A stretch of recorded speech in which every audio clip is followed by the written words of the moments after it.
This podcast may contain content that is graphic and disturbing in nature. Listener discretion is advised. A few days before Christmas in 2012, Jim and Sandy Melgar were celebrating their 32nd wedding anniversary. However, by the end of the night, tragedy would strike, and the next day, family members would find Jim dead, brutally stabbed and beaten, while Sandy was found alive, locked in a closet, tied to a chair. Controversy would soon arise as investigators would question whether this tragedy was indeed a home invasion or if there was a more sinister plot behind these events.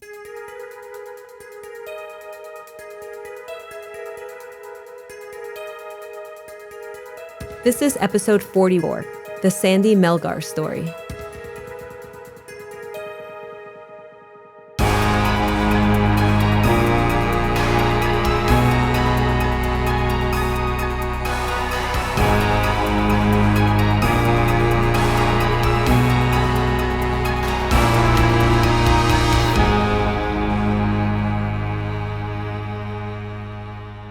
Hi, Meghan. Hi, Amy. How are you? I'm good. What's happening? I've been waiting to cover this case, I think, since we started the podcast. I believe your excitement has been long-term. It really has. I have a big interest in cases of wrongful conviction, but I heard about this case at the Innocence Network conference a couple of years ago. Then I found Truth and Justice with Bob Ruff, and he does a deep dive into this case. I've been wanting to cover this case for a while. I knew about the case, but I didn't know it very well, and then I heard Bob Ruff cover it on Truth and Justice. Right. I knew he did a deep dive on this one. Deep dive. I want to say 45-episode deep dive. Are you kidding? Nope. And I commute a lot, so I was able to listen to it all pretty quickly, and I was hooked. Before we get started, I want to thank Beverly Mora Luna for her help with this week's episode. Thank you, Beverly. Thank you. So, Meghan, we often get emails and reviews that really mean so much to us, but this review really humbled me, and I know you felt the same, Meghan, so I'd like to take a minute to read it. This listener writes, "Listening to this podcast as a female security guard has literally almost saved me. I was constantly getting harassed in the community I worked in by an older male who always gave me a weird gut feeling. Amy and Meghan constantly say, listen to your gut, and give case after case of proof of how to take care of yourself. I was listening to an older podcast from last year where they mentioned that having a record of things is always great, and I decided to file complaints against this resident. After 7 complaints after incidents, they finally ended up listening to me and decided to make a report with police, where they ended up arresting him because he was tied to several sexual assaults. Thank you for giving me the courage."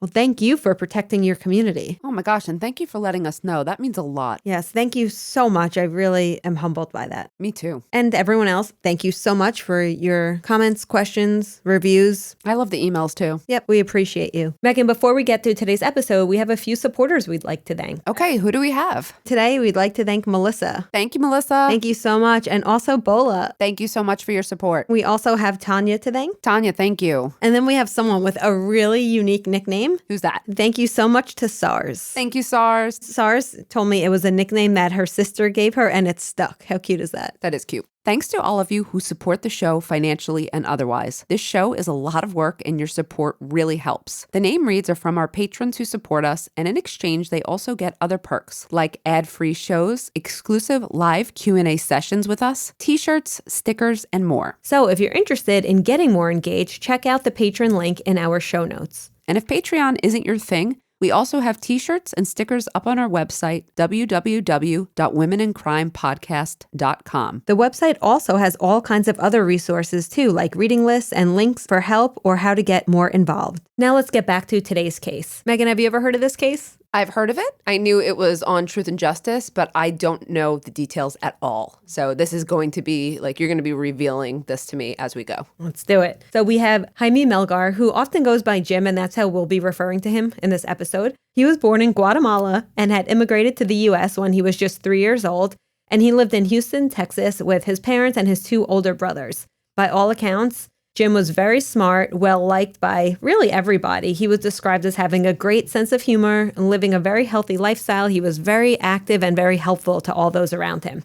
And then we have Sandra, known as Sandy, which we'll refer to her. Sandy also lived in Houston, and that's where her and Jim met back in 1977 when they sat next to each other in a high school classroom. How cute is that? They're high school sweethearts? They are high school sweethearts. You want it?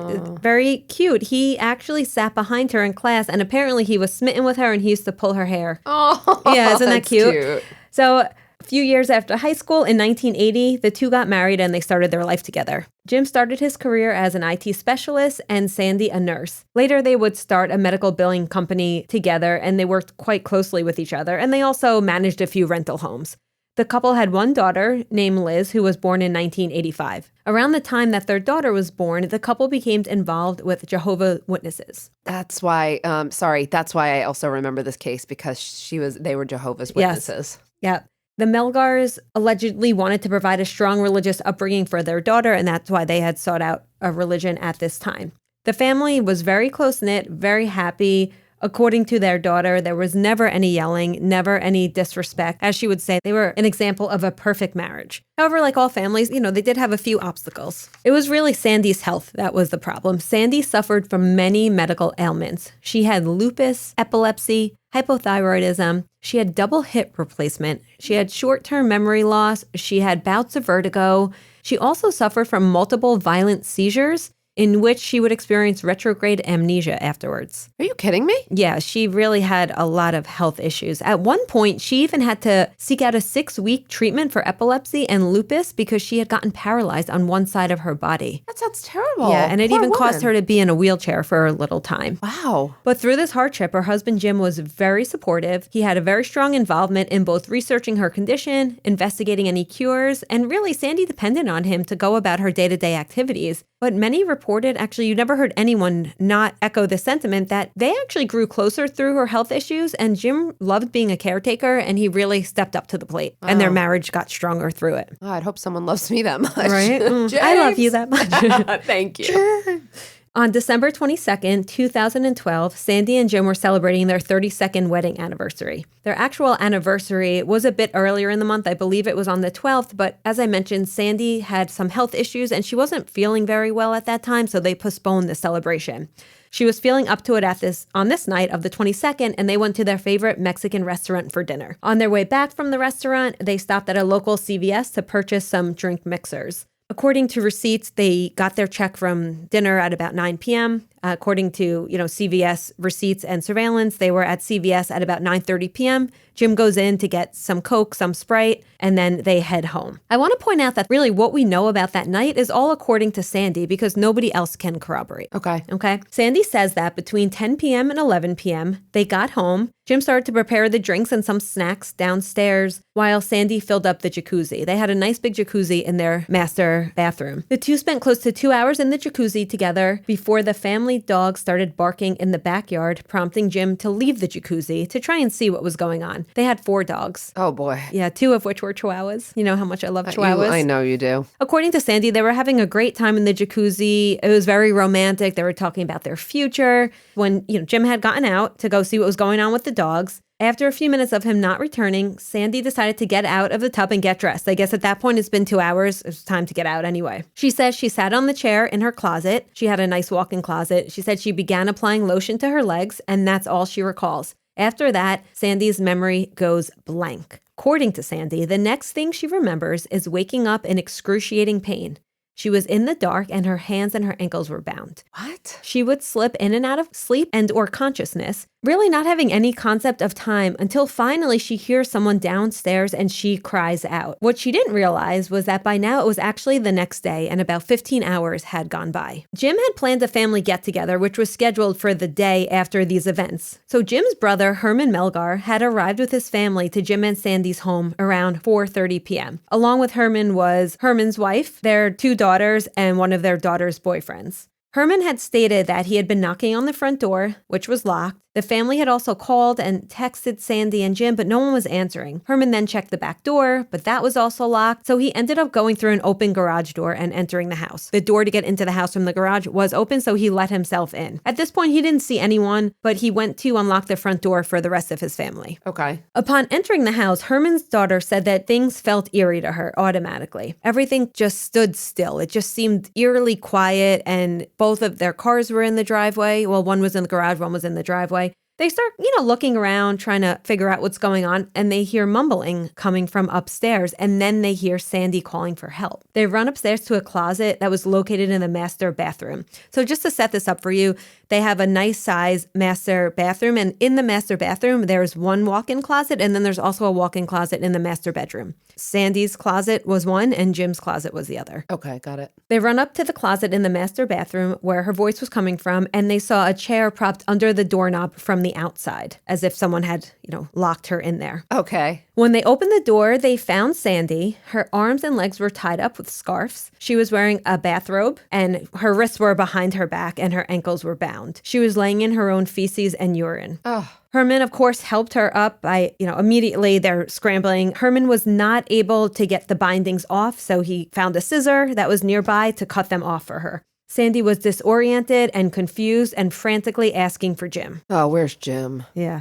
Jim's feet were hanging out of a nearby closet. Remember, I mentioned there were two closets. So his closet was in the bedroom, and that's where Jim was found. He was clearly deceased, stabbed 31 times, and in addition, there were dozens of other cuts and abrasions. He was severely beaten. He was tied up. He had his legs tied with a telephone cord and a rope around his chest. He also had substantial cuts to his neck and torso. Whatever had occurred, Meghan, it was clear that Jim had put up quite a fight. I was just going to say that. And I don't know if you're going to get to it, but are there any signs of sexual assault on either of them? There's not. Okay. Nope. That's a good question, though. Jim had many defensive wounds. So, Meghan, you and I know this, but just in case our listeners don't, defensive wounds are types of injuries that result from an attempt to defend oneself. Right. So if you're getting stabbed and you throw your hand up. Exactly. So where are they usually seen? Where do we see defensive wounds? I mean, a lot of times on the hands. On the hands, on the forearms, because if somebody's going to strike you, natural reaction to cover Put your hand and forearms up. And his hands and his forearms it was very clear that he put up quite the fight. By all accounts, Sandy was inconsolable and she could barely move. The police and the paramedics arrived around 4:45 p.m. So this is all happening very quickly. Remember, the family got there around 4:30. From the moment the police arrived, they were suspicious of Sandy. Why? Exactly. Why?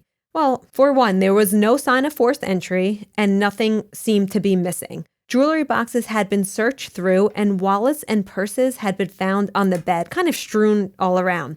However, it didn't appear that much was taken, so the police automatically said, this looks staged. Upon searching the surrounding area, police found a woman's white blouse, a towel, and a kitchen knife floating in the jacuzzi. And this kitchen knife would end up being the murder weapon, and it did in fact come from their home. I'm sorry, where did they find it? In the jacuzzi. Okay. They also found a loaded gun in the bedroom closet in a safe where Jim was found. So that's Jim's gun. Jim had a gun that was locked in a safe, and it was almost as if he was reaching for it when he was killed, because he was found right below it, and some reports say his arm was almost like reaching for it, and there was a blood smear on the safe. So it seems like he was trying to get his weapon to defend himself. Well, he went downstairs, someone attacked him, or he thought someone was going to attack him, someone's chasing him, and he goes for his gun. That makes perfect sense, but he doesn't get to it soon enough. Exactly. I'm sorry, Sandy, the one who is paralyzed and has all other sorts of medical conditions, is thought to have inflicted this kind of damage on him? Yep. Okay. Well, we're going to explore that a lot more. This is one of those cases in which you can find 70 plus crime scene photos very easily, and you can really get a feel for what this scene looked like. You could see what the chair looked like. I mean, everything you want to see. I'm just going to tell you, I'm looking them up right as soon as we're done. I need to see them immediately. They're really interesting. So again, the police are very quickly thinking something doesn't smell right here. Again, she was inconsolable when the police got there. The police say that, but they also say she had no blood on her. There's plenty of pictures you could see of her from that evening. In fact, there was no blood found anywhere else in the house. There was no blood on her, no blood in the sink, in the bathtub, nowhere. She had 0 defensive wounds. Her hands were photographed very closely. Her nails were intact. She had no cuts. But remember, Jim clearly put up a fight as per his wounds. So automatically, this story doesn't make sense. The police said at some points she cried, at other points she seemed to be crying but shed no tears. You know how this goes, Meghan. I don't even want to get into the affect because I know. That's just not even a point to consider when deciding someone's innocence or guilt. Yeah.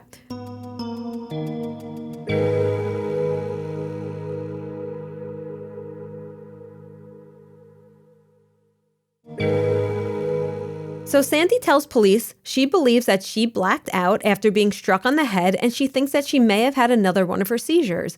Her head hurt and she was in pain, both her legs and her wrists.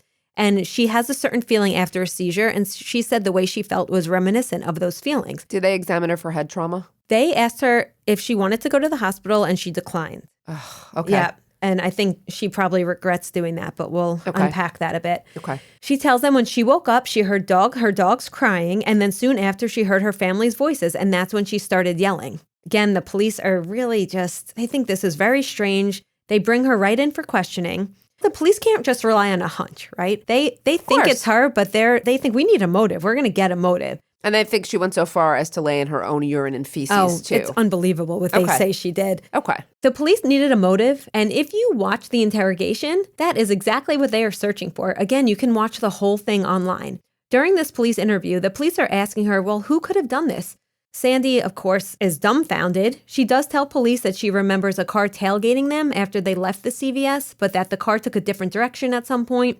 She also mentioned a disgruntled tenant from a rental property that they owned, but she says, I really don't think either of these people did it. She even says, I know how it looks, but remember, I was tied up too. She says she heard no commotion, she heard no yelling, she heard nothing. They keep asking her what happened. They're clearly not satisfied with her story. And the interview is hard to watch at times because she is distraught. She has no shoes on. She's slow to answer questions at times. She avoids eye contact, covers her face. They don't give her shoes or socks? She had socks on, but no shoes. Yep. Okay. She was very emotional at times. She was hysterical. But of course, this would all be scrutinized. But the poor woman was in shock. And they think that her not making eye contact, her getting hysterical, these are all signs of her guilt.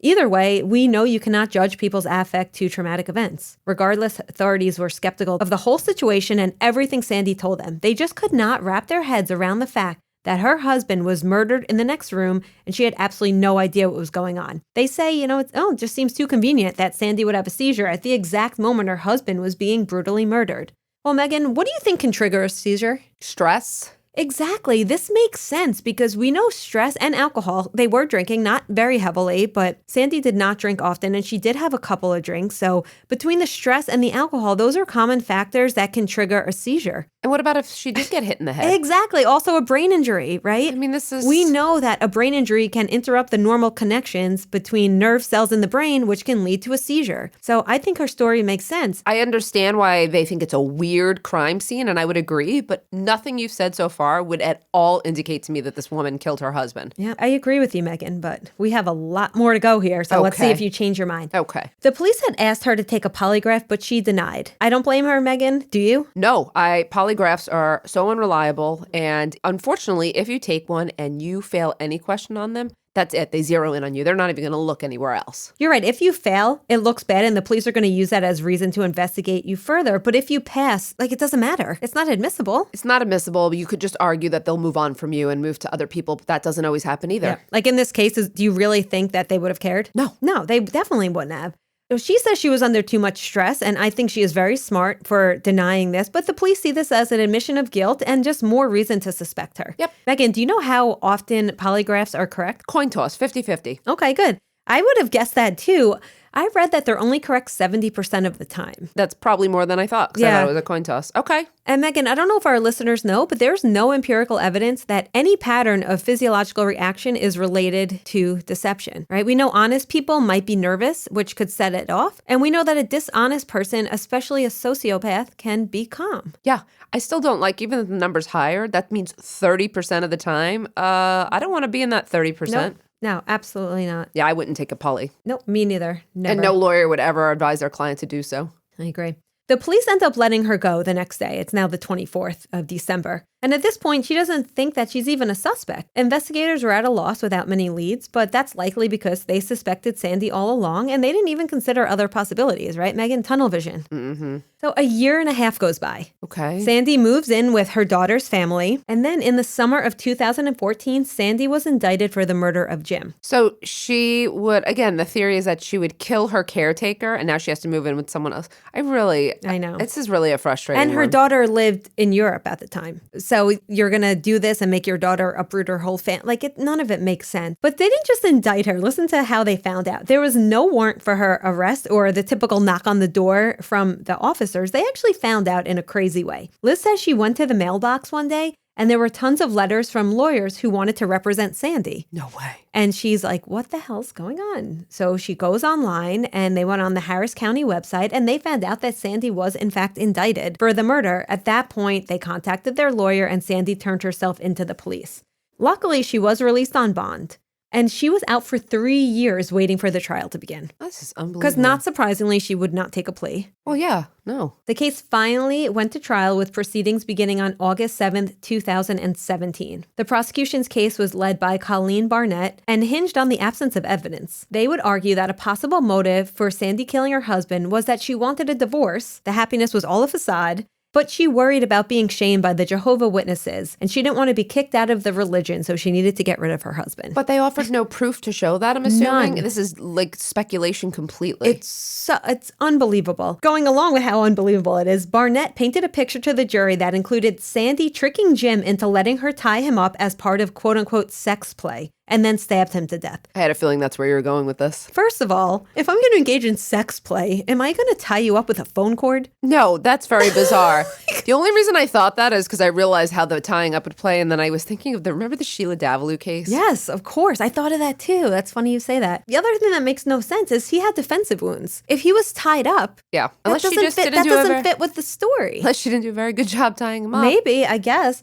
Barnett also proclaimed that the home invasion was staged by Sandy. There was no sign of forced entry, but remember, that garage door was open. Jaime Melgar was able to get in. Just going to say that. You have 2 open doors. All the windows were intact. Nothing had been stolen from the home, she claimed. She also claims that many valuables were left in plain sight, such as Sandy's many prescription meds, bikes, tools, TVs. Obviously, when we talk about the defense, I'm going to get to the flip side of all of this. Okay. Barnett also demonstrated to the jury how Sandra could have feasibly tied her own hands behind her own back and how she could have used a small rug or a pillow sham to slide the chair against the door to lock herself in the closet. They actually had detectives reenacting both of these. That seems just completely ludicrous. And again, please go online and look at these pictures. The reason they say this is because remember, the closet was in the master bathroom, so there was tile floor. So they were saying if you put something under a chair, you could slide it on the tile, and that's how you could lock yourself in the door. This would take master planning. Oh my God. And it would be really hard. It's not like just an easy slide. You also have to get it. You're saying that the top of the chair would have to hinge under the door. Yeah. Right. From someone who doesn't probably have a steady hand anyway. And tying yourself up when you have arthritis and all of these other issues, okay? Sandy's medical records became a big focal point because Sandy had not reported any seizures to her primary doctor for several years prior to her husband's death. So they entered many years of medical records into evidence from 2008, 9, 10, 12, 13. But of course, the most notable was in 2012, the year of the murder. And they have on record that there was a physician who stated that Sandy was stable in regard to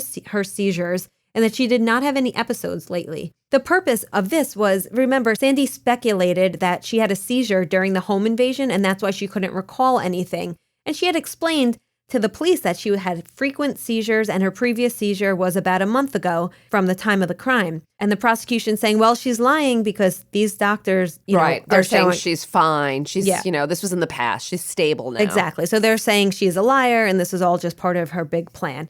The prosecution also called the next-door neighbor to testify about the dogs barking on the night of the murder. The neighbor testified that she never heard dogs barking that night, and she would know if they were barking because she had been woken up on various occasions by the dogs. It's ridiculous. Going more along with these dogs, the prosecutor also pointed out that if Sandy did supposedly hear the barking dogs, then she should have also heard Jim fighting for his life with a so-called home invader. So they're saying, okay, Sandy is admitting she heard dogs barking, but yet she's saying she didn't hear, this violent struggle. But it doesn't matter because according to the timeline, it sounds like she was already passed out by the time that Jim was being attacked. And the description I heard, that would fit. Yep. The prosecution did admit that when Sandy was checked on by the paramedics at the scene, they found no injuries to her face, head, neck, or wrist. But Sandy later said she had a head injury. Sandy did in fact have bruises on her upper arms, which you can clearly see in the pictures of her from that evening. The issue lies in Sandy's explanations of how she got these bruises. First, Sandy mentioned that the bruising could have been a result of her chronic illness because she bruised easily.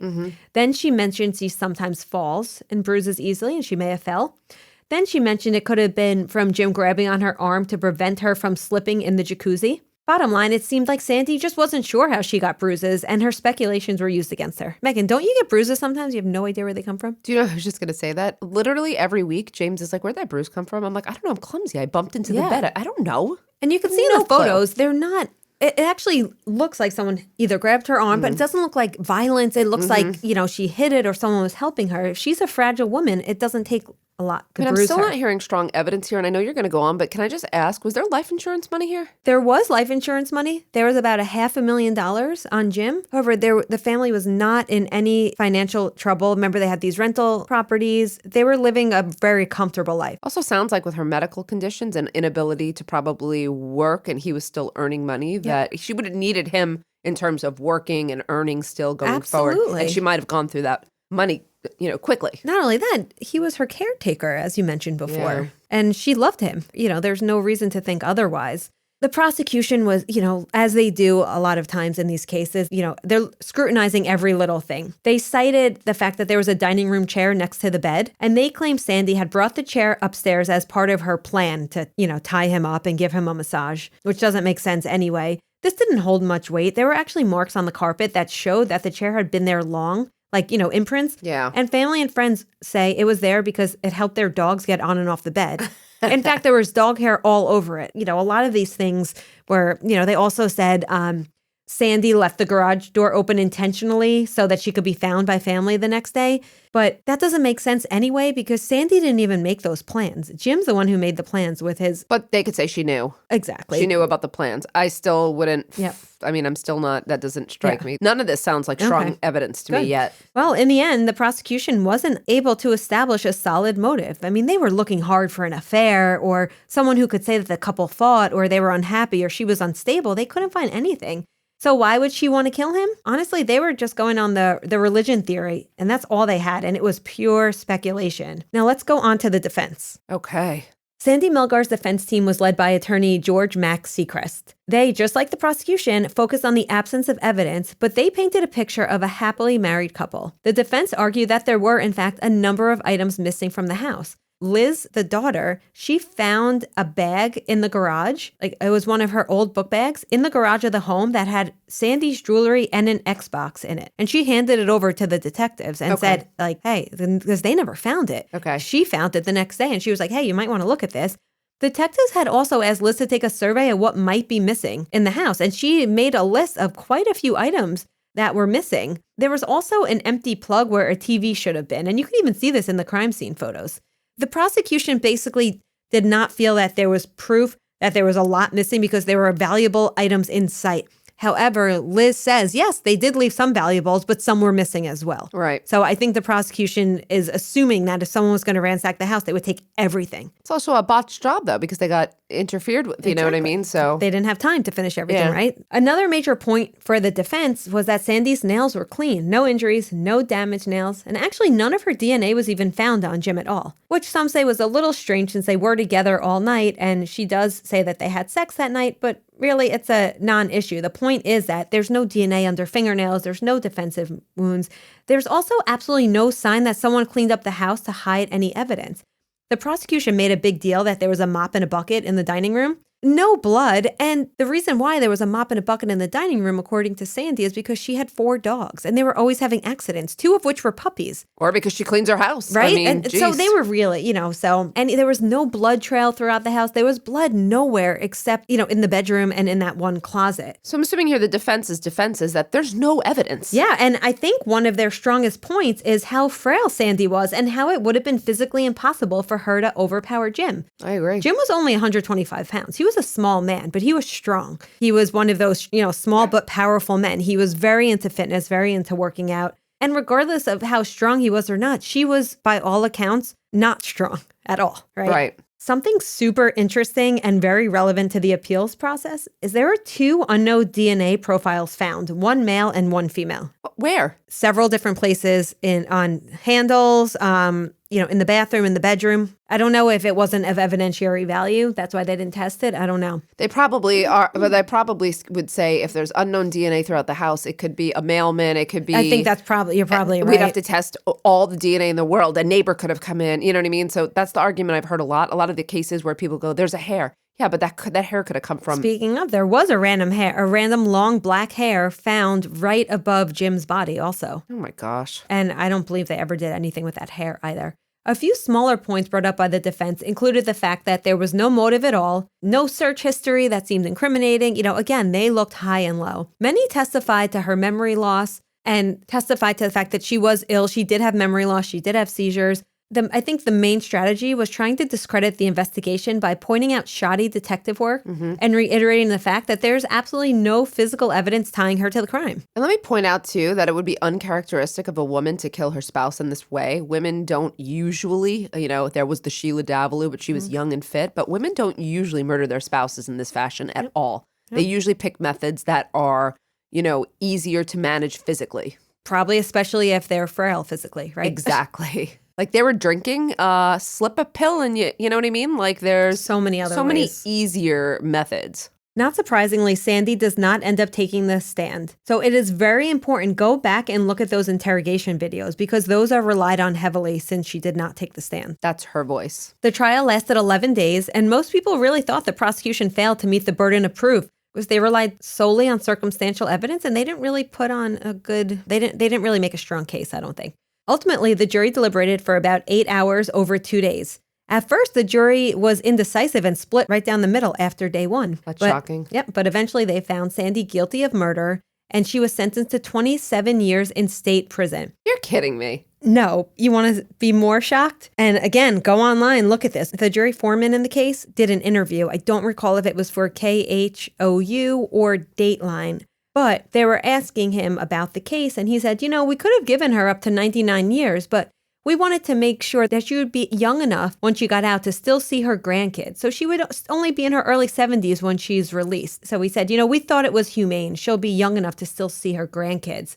And he admits they did not see her as a threat to society. And ready for this one? What? He said, was this case provable? No, but it's the only thing that made sense. Oh my God. So come on. Proof beyond a reasonable doubt. He is admitting that, there was reasonable doubt. Yes. I could not believe that I saw that. And I was like, wait, what? You know what? That's one of the problems that we talk about. People, need an explanation. They're like, well, if there's no other explanation, then this has to be it. But this case sounds like it's riddled with doubt. I mean. Yeah. So she was convicted and sentenced to 27 years in state prison, and that's where she is right now. She has maintained her innocence from the beginning of the case up until now. And all family and friends support her. Sandy's appeals rest on two main issues. The first issue, which is very broad, proclaims that she is entitled to an acquittal because the evidence is legally insufficient to support the conviction. Yeah. Okay? Yep. That's almost always, right, on appeal? A lot. Yeah. The second issue is a little more specific. It proclaims that even if the evidence is sufficient to convict her, she should be entitled to a new trial because the jury engaged in misconduct. How, you ask? Do they try to lock themselves in the closet? No, no, you would think that. But they did try to tie themselves up to see if they'd be able to get out of those bindings. Yeah. We see this a lot. Yeah, we've seen this in a couple times, and they're not allowed to do that. So the defense argued, of course, that this was improper because the defense was unable to see if the jury used bindings that were similar to the bindings that were described by Sandy.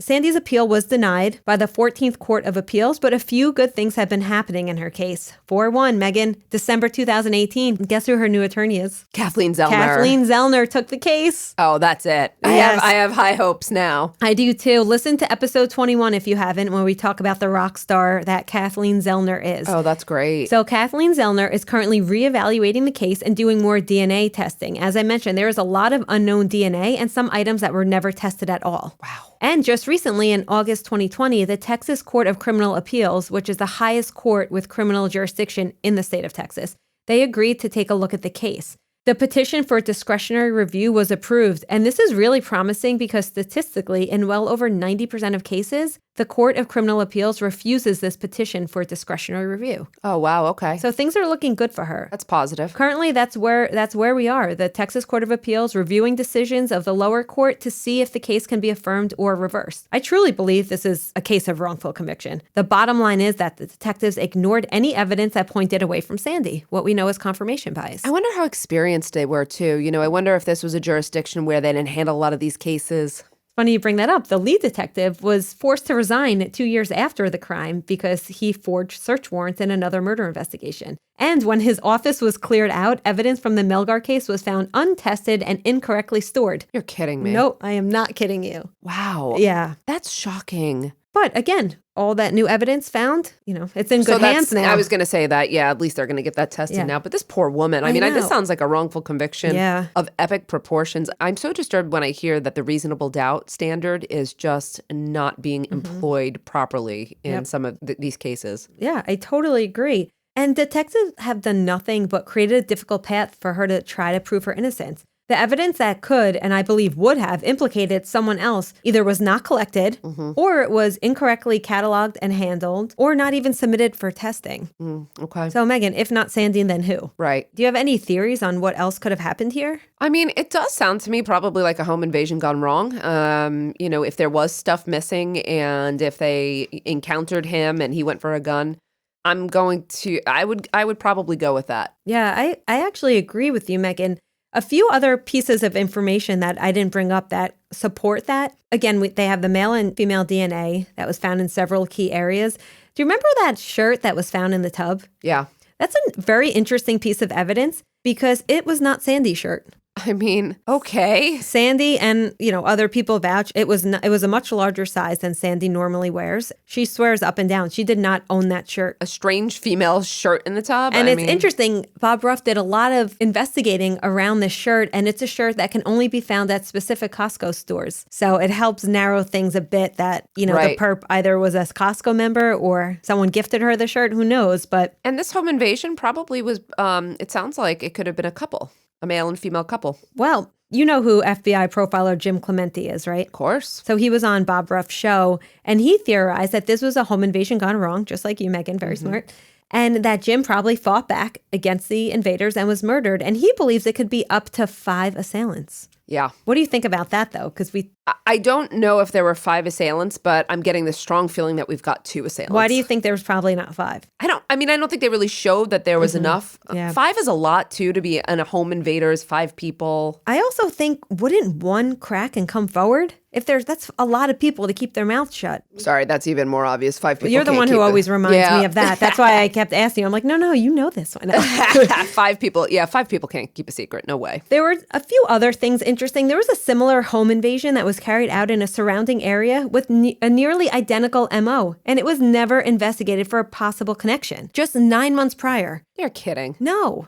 Come on here. There was a suspect with a history of violence, drug charges, and robbery who was reported behaving strangely at the scene of the crime that evening. Police say they investigated the suspect, but you know what they did? They left a business card at his door after 2 failed attempts to reach him, and they waited for them to call him. Guess what? He never called them. Oh, I'm so shocked. Yeah, so that's really where the investigation into that suspect ended. I'm not saying this man did it, but he was released from jail 2 days before. Wow. Again, this means nothing, but this just shows, they didn't look at this neighbor who had just been released from jail with a history of violent crime. They didn't look at a case that had similar MO in the area. This just shows you that the moment they set their sights on Sandy Melgar, there was no one else. This is the classic tunnel vision case. So I want to close out here by telling people how they could take action because we need to get this woman out of prison. I agree. I don't think we need to do it. I think Kathleen Zellner is probably well on her way to doing it, but go to freesandymelgar.com. Okay, you can support the investigation by donating to the Jim Melgar Reward Fund. We've talked about Bob Ruff a few times. He's a Michigan podcaster who does Truth and Justice, and he has played a huge role in educating the public about this case and fighting for justice alongside the Melgar family. So him, along with the family, have offered a $20,000 reward for a credible tip that will lead to an arrest in the murder of Jim Melgar. So anyone with any knowledge can email tjtipline@gmail.com. There's a tip line number 269-224-2833. Again, just go to freesandymelgar.com and help any way you can. Oh my gosh. Thank you, Amy. I certainly will be looking to support her as well. And thank you for bringing us this episode. Hopefully we'll see some justice for this woman. I cannot wait to do our update on her case when she gets exonerated. Me too. Thank you so much, Amy. And thank you everyone for listening. We'll see you next time on Women in Crime. Women in Crime is written and hosted by Meghan Sachs and Amy Shlosberg. Our producer and editor is James Varga. Music composition is by Desert Media. If you enjoy the show, please remember to subscribe and leave a review. You can also support the show while gaining access to ad-free episodes, exclusive AMAs, and other bonus content for a small monthly contribution through Patreon. For more information, visit patreon.com/womenincrime.